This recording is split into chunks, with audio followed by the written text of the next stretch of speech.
बेहद खास मेहमान। बिल्कुल, स्मृति ईरानी जी जी हाँ हमारे साथ हैं अब, और अगला सेशन भी उनके साथ बहुत खास होगा, क्योंकि ये वो चेहरा है जो पहले तो घर घर पर आप टीवी पर देखते थे, फिर राजनीति में जो अनुभव है वो काम आया, और एक बार फिर से जो टीवी पर हम वापस इन्हें देख रहे हैं, लेकिन कहीं ना कहीं राजनीति जो है जिस तरीके से हो रही है, सवाल काफी अहम होंगे। तो एक बार मंच पर स्वागत कीजिए श्रीमती स्मृति ईरानी जी का, और इनके साथ ऋषभ गुलाटी जी होंगे। क्या है स्मृति के लाइफ का सीक्वल, ये है हमारे सेशन का नाम। बहुत बहुत स्वागत, अभिनंदन आपका स्मृति ईरानी जी। और अब हम मंच हवाले करते हैं ऋषभ जी का। बहुत बहुत शुक्रिया उदय। हमारे दर्शकों को इंडियन न्यूज़ और न्यूज़ एक्स पे बहुत बहुत स्वागत। स्मृति जी, आपको बहुत बहुत स्वागत। बड़ी खुशी होती है आपसे ये बातचीत करने में, मौका जब मिलता है। मेरा पहला सवाल वेरी इंपॉर्टेंट, कल शाम का सबसे बड़ा मुद्दा, क्या मिहिर और तुलसी का रिश्ता हमेशा के लिए खत्म हो जाएगा? एक क्रिएटिव पर्सनालिटी की सबसे बड़ी उपलब्धि ये होती है कि एक वैचारिक नहीं बल्कि एक काल्पनिक मंच पर जब वो किसी किरदार को निभाता है या निभाती है, तो वो किरदार इतनी अनूठी छाप छोड़ जाता है कि वो सुर्खी बन जाती है। तो अगर भारत के सबसे प्रतिष्ठित एडिटर्स में से एक वर्तमान परिस्थितियों को छोड़ काल्पनिक परिस्थिति के बारे में चिंतन कर रहे हैं, तो मुझे लगता है कि वो तुलसी की उपलब्धि है, सास बहू की उपलब्धि। लेकिन आपने सवाल का जवाब नहीं दिया। तो आज का जो प्रसारण होगा उसमें आपको जवाब मिल जाएगा, और चूंकि आप और मैं दोनों मीडिया से मुखातिब हैं, तो हम जानते हैं कि अगर प्रसारण से पहले ही उसके अंश यहाँ प्रदर्शित किए जाएं तो लोग ट्यून इन नहीं करते हैं। सो प्लीज तो जवाब अगर चाहिए तो रात 10:30 बजे कार्यक्रम जरूर देखिए। स्मृति जी, इंटरेस्टिंग चीज़ है, आप क्या करियर रहा है मॉडल का, एक्टर, 14 साल एमपी रही हैं आप, केंद्रीय मंत्री रही हैं। Why a comeback to TV? Why not take a break? What is left to prove? Why not? Why take a break? It is very difficult for people to be presented with opportunities. It is very foolhardy when you as an individual bypass opportunities and say that you want to rest. I believe somebody like me who's had a professional journey of over 30 years, of which 25 years has been in public office or in a public arena like media, somebody like me will only rest when I'm dead. I will go from one opportunity to another because it's very rare for opportunities in two fields to present themselves. I will also go from one opportunity to another because I have tasted success in both fields, which again is an anomaly. People rarely make it in one field. When you are presented with an opportunity and when you actualize it, that is where you can hone your craft or your skill. That is when you prepare yourself to learn more, to understand more. So I will never be dissuaded from experiencing more in both fields. I will serve either through my creative persona or through my political persona.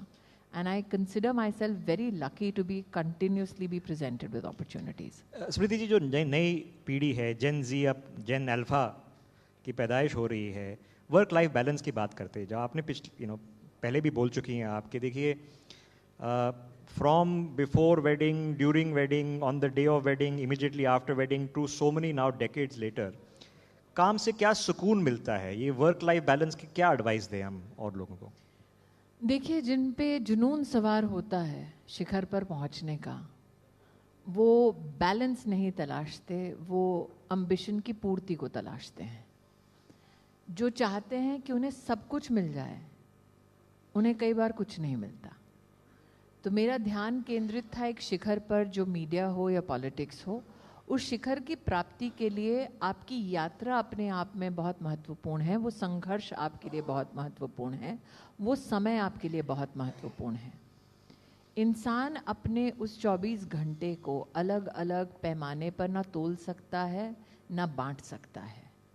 आपका सर्वस्व अगर उस गोल को, उस ambition को achieve करने में लगता है, तभी आप वो लेगेसी स्थापित कर पाते हैं।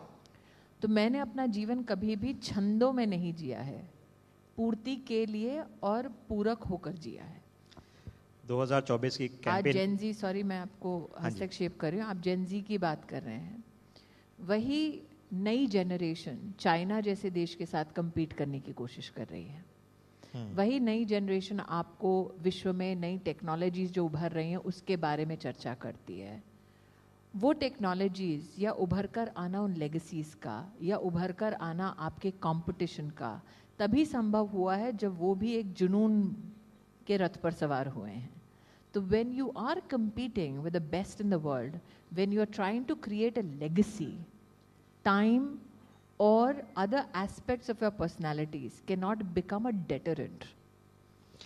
मैम, पॉलिटिकल दौर भी अभी जारी है आपका। यू आर बीजेपी के नेशनल काउंसिल मेंबर हैं आप सुल्तानपुर से। पॉलिटिकल कमबैक का क्या प्लान है? But I didn't leave to come back. आप ये कह सकते हैं अगर मैंने कोई चीज़ त्याग दी हो, टेलीविज़न में मेरा कमबैक आपका कहना मुनासिब होगा, क्योंकि मैंने जब अपनी राजनीतिक यात्रा संगठन से नहीं बल्कि संसद से शुरू की, तब मैंने बहुत सारा काम एज एन एक्टर त्याग दिया। और जब मैं कैबिनेट मंत्री बनी तो मैंने पूर्णतः उस काम को त्याग दिया, क्योंकि मेरी ये मंशा थी कि जब आप कैबिनेट का हिस्सा हैं तब आपके पास इतना समय ही नहीं होता कि आप किसी और वोकेशन को अपना समय दे सकें। तो ये कहना मुनासिब होगा कि 10 साल बाद के अंतराल या 15 साल बाद के अंतराल में मैं टेलीविज़न में या आज OTT में दिखाई दे रही हूँ।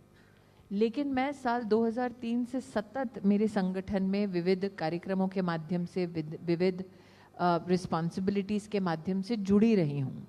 तो मेरा पॉलिटिकल कमबैक नहीं हुआ 25 में, मेरा टेलीविज़न या OTT कमबैक ज़रूर हुआ है। The struggle, the service, victory, then defeat, the entire emotional trials and tribulations of politics. क्या सबक सीखा है आपने? I believe that today, if there is an understanding about me, it is that I will never deny a challenge which needs to be met. That when I am presented with a challenge, I will attach myself to it with facts. When I was in Parliament, when I stood up to speak every time, my colleagues within my political organization, my colleagues within the NDA system, and those who sit in opposition knew that I will present facts on the table. If you look at my entire 10 years as cabinet minister, and when I spoke, especially during question hour, everybody I responded to knew that I will have facts on my fingertips. To get that kind of respect, to get that kind of response is very rare, that too at the age that I got it in. I became a cabinet minister at 38, which is considered very young. And the responsibility I received at 38 was that of the HRD ministry, the education minister, the first full cabinet rank female minister, the first full cabinet rank minister for textiles who happened to be a woman, the first Hindu who happens to be the minority minister of India. So I've had very unusual responsibilities given to me. And also the fact that I was deputed to Amethi, a constituency I was deputed to when Sonia Gandhi was the UPA chairperson and Samajwadi Party was in government in Uttar Pradesh. So to be sent to one of the toughest constituencies in the country meant that my leadership had that confidence in me that we will depute her or ye uff tak nahi karegi, she will say yes, this is the responsibility given, hence it shall be fulfilled. And then to work towards defeating the national president of the Congress party, which has never happened in the political history of our country. So when I look back, Sinhavalokan ek shabd hai, when I look back, what do I see? That no matter what the challenge, I became the solution. No matter what the gap, I could fill it and not widen it. As an administrator, when I look back, what do I take solace in? That when my country was confronted with COVID, we did not have an indigenous PPE suit manufacturing facility in our country. That the Prime Minister of India at that time was confronted with so many challenges, and one of them was provided for in terms of solutions by me as Textiles Minister. The fact that you can contribute and create the education policy of your country when none was written for 30 years in our country. And when you made the policy, you reached out to every village education council, every district, every serving member of parliament, everyone who had served in the constituency of education in your entire country, and create a very robust policy. When I look at the national ranking framework that today youngsters pick the universities or colleges they want to go to on the basis of that framework, that was designed by me. The fact that the largest nutrition tracker in the world, which has 100 million beneficiaries, was made by me as minister. And my greatest joy was, in this last Civil Service Day, the Prime Minister gave it the highest award for civil servants for innovation and technology. So when I look back, what do I find? That I could innovate and I could serve my country through that innovation. So there is a motivation in the satisfaction. स्मृति जी, हाल ही में 2 दिन पहले ही भाजपा के नए working president आए हैं. ये हमारे दर्शकों को बताइए कि बीजेपी के भविष्य के लिए, बीजेपी की सोच के लिए, प्रधानमंत्री की प्लानिंग और सोच के लिए और लॉन्ग टर्म फ्यूचर के क्या बता रहा है? What is the appointment telling us? My greatest joy is to see Nitin Naveen ji now positioned as the new working president of the Bharatiya Janata Party. I had the privilege of working with him for the past 17 years. I have seen his journey transition from Yuva Morcha to now the National Working President. What it reflects about the Prime Minister of India is this, that the Prime Minister has helped groom this talent for the past 17 years. That Nitin Naveen has gone from one responsibility to another. The journey mustn't have been easy, but the journey was that of discipline and commitment to the organization. What it tells you about the Prime Minister is that he watches what you call the smallest of karyakartas and ensures that opportunities present themselves to even those karyakartas so that they can serve their constituents, their demography, their state or their cohort better. How you serve is under observation. Nitin Naveen's ascent to that chair is not a happenstance. अकस्मात ही उनको उठाकर national working president नहीं बनाया गया. उनकी पूरी यात्रा में साक्षी रहे प्रधानमंत्री. और मेरे लिए एक कार्यकर्ता के नाते ये सबसे बड़े सम्मान का विषय है कि राष्ट्र के संवैधानिक शिखर पर जो व्यक्ति विद्यमान है, उन्होंने एक सामान्य कार्यकर्ता की पूरी यात्रा में न सिर्फ सहयोग किया, न सिर्फ उनको मौके दिलवाए, बल्कि उसकी समीक्षा कर आज उनको राष्ट्रीय संगठन में सबसे बड़ी जिम्मेदारी दी है.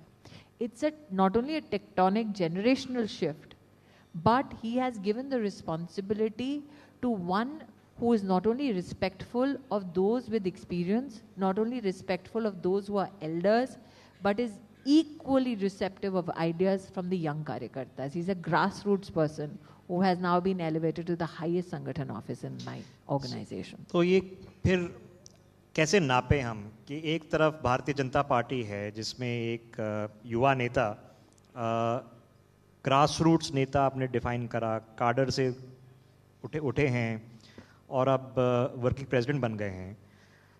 दूसरी तरफ एक पार्टी है राष्ट्रीय पार्टी कांग्रेस, जिसमें हमें बोला जाता है, अभी कांग्रेस हमारे साथ बैठे थे और बोले थे कि हमारे तो इलेक्शन होते हैं प्रेसिडेंट के लिए, लेकिन वही लोग हर बारी जीत जाते हैं, सालों साल जीतते हैं. व्हाट इज द डिफरेंस, क्या है दोनों पार्टी मुझे में ऐसा सोच लगता में? है कि मुझे ओपिनियन नहीं देना चाहिए कि उनका सिस्टम कितना ब्रोकन है.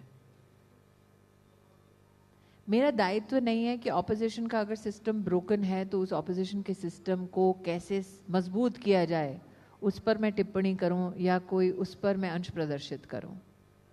क्योंकि ऑपोजिशन अस्त व्यस्त है, अथवा ऑपोजिशन में पॉलिटिकल इनडिसिप्लिन है, अथवा ऑपोजिशन के व्यवहार की वजह से लोगों में एक मायूसी है, ये ऑपोजिशन का विषय है.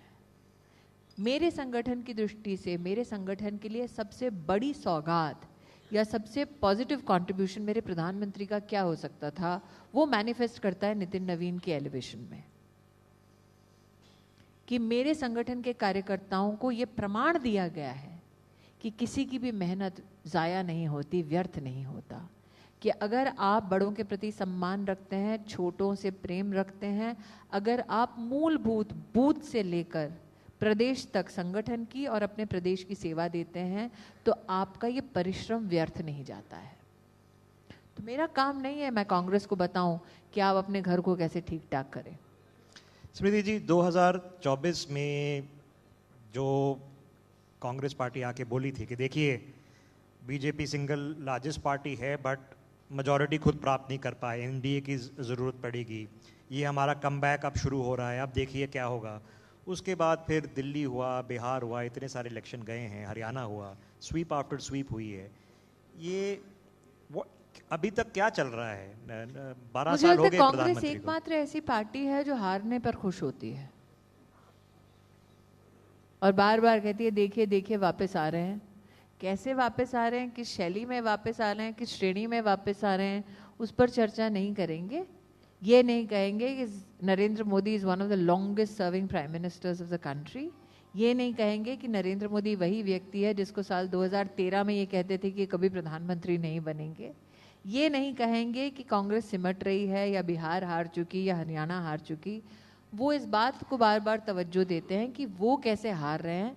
और मुझे ऐसा लगता है कि आज राष्ट्र में सबसे बड़ी अगर कोई चुनौती है वो ये कि ऑपोजिशन पूरी तरह से इम्प्लोड हो चुका है। बट वो तो आप कि कह रहे हैं वोट चोरी। ऑपोजिशन को अगर सम्मानजनक स्थान मिलता भी है तो उस सम्मानजनक स्थान का प्रोडक्टिव इस्तेमाल नहीं करते हैं। इसलिए इस सेशन की शुरुआत में प्रधानमंत्री जी ने खुद कहा कि अगर टिप्स चाहिए तो मैं देने को तैयार हूं कि आपका कॉन्डक्ट कैसा होना चाहिए। वोट चोरी कह रहे हैं कि आप तो स्ट्रक्चरली वोटर्स नागरिकों को हटा रहे हो, क्या क्या क्या रिस्पॉन्स है इसका? इलेक्शन कमीशन ने इस पर रिस्पांस दे दिया है। मुझे लगता है कि अगर आपको उन रेसेस या फिर उन कॉम्पिटिशन्स से कहीं ना कहीं परिचय हुआ है जहां पर जो जीत नहीं सकता वो जीतने वाले की जीत के जश्न को कैसे उसमें खलल डाल सकता है, वो जो लोग काम करते हैं वो आज कांग्रेस पार्टी कर रही है। एक मैं सवाल साउथ का भी करना चाह रहा हूँ। केरला में 2 दिन पहले No, I want to complete this. हाँ जी। When you consistently lose, instead of introspecting, they will attack the constitutional authority that conducts the election. इन्होंने SIR का मुद्दा जोर शोर से बिहार में उठाया और बिहार में इनकी बहुत ही बुरी हार हुई है। बिहार की जनता ने विशेष उस भाग में, भूभाग में, जहां पर सबसे ज्यादा इन्होंने मुद्दा उठाया, जहां सबसे ज्यादा ये पैदल चले, वहां पर इनको बहुत बुरी तरह से हराया। मुझे लगा एज अ इंडिविजुअल सिटीजन कि इन्हें समझ आ गया होगा कि लोग इनके प्रोपेगेंडा का शिकार होने को स्वीकार नहीं कर रहे हैं। But it seems the Congress party doesn't want to learn from it. आज अगर आप कांग्रेस पार्टी के प्रति उनके अपने ही साथियों का रुख देखें तो जम्मू कश्मीर से उमर अब्दुल्ला साहब ने जो कहा वो अपने आप में एक प्रतिबिंब है कि कांग्रेस पार्टी के प्रति उन्हीं के सहयोगी और मित्र दलों का क्या रुख है इस मुद्दे के प्रति। क्या आप चाहते हैं कि इलेक्शन कमीशन फर्जीवाड़े को समर्थन दे? एक नागरिक के नाते मैं इलेक्शन कमीशन का आभार वंदन करती हूं कि अगर कोई फर्जी वोट है, अगर कोई वोटर मृतक है तो उनको आप वोटिंग लिस्ट से हटाएं विधिवत पूरे साक्ष्य के साथ। क्यों कांग्रेस पार्टी चाहेगी कि घुसपैठी को वोटर लिस्ट में जगह मिले, फर्जी वोटर्स को वोटर लिस्ट में जगह मिले? और क्यों Congress party constitutional institutional authority को धूमिल करना चाहेगी? जस्ट इसलिए क्योंकि उनमें क्षमता नहीं है ट्रांसपेरेंटली चुनाव जीतने की। मैम, आपने पिछले साल बंगाली में फिल्म करी है विक्टर बैनर्जी के साथ। पिछले साल नहीं की। Sorry, you done the movie. Bengal में इलेक्शंस आ रहे हैं 3 months में। What are you hoping? 3 बारी। I think I should quote my new working president who says that West Bengal is not a challenge but an opportunity for us to build our not only Sangathan strength but also strength in the legislative assembly. So I'm going with what my new working president has said. We will ensure victory in Bengal just like you saw an overwhelming victory in Bihar. Okay, before we let you go, rapid fire with Smriti Irani. First one, PM Modi again returning in 2029. Absolutely. Will you want to contest in 2029? You have to ask the BJP parliamentary board. Your motto in life? My motto in life, everybody lives either in the past or builds hope for the future. Learn to live for today. Your favorite Dhurandhar scene? Oh, Bapre. Every scene. My biggest compliment to Aditya Dhar for going through the struggles, for bringing to cinema some realities that people want to shy away from. The tribute that he played to the 26/11 victims is something that I'm very grateful for. To bring some stark realities engulfed in cinematic aspirations is a big compliment to Aditya. Who should get the Oscar first, Smriti Irani or Akshay Khanna? Akshay Khanna, absolutely. Your formula for the Gen Z? They don't need a formula. I think we do the greatest disrespect or disservice to them by thinking that they need to be rescued. They know exactly what they want out of their life. They know exactly what their aspirations are for our country. And they know exactly how they can be inspired to serve the country and society better. Okay, finally, the hot take. Your one prediction for 2026. One prediction for 2026, I think after COVID, nobody is giving you no predictions. Anybody who's foolish enough to predict what will happen tomorrow possibly has not learnt enough from the pandemic that engulfed the entire जिंदगी globe. खुली किताब। स्मृति ईरानी जी, बहुत बहुत धन्यवाद आपका हमारे साथ फिर इस इंडिया न्यूज मंच पे जुड़ने के लिए। थोड़ा रोज जोरदार तालियां हो। Thank you very much ma'am. Smriti ji, मैं दरख्वास्त करता हूं कि आप मंच पे बने रहें। एक छोटी सी भेंट हमारे तरफ से, उसके लिए मैं मंच पे बुलाना चाहता हूं ITV नेटवर्क के मैनेजिंग एडिटर राकेश कुमार सिंह जी को। एक इस खास पुस्तक से हम आपको ये भेंट प्रस्तुत करते हैं और आपका अभिनंदन करते हैं। शुक्रिया अदा आपको अर्पित करते हैं कि आप यहाँ आज आए, हमारे आपने मंच की शोभा बढ़ाई। बहुत शुक्रिया मैम। और बहुत शुक्रिया ऋषभ जी को भी इस मंच के संचालन के लिए। Thank you very much ma'am for being with us.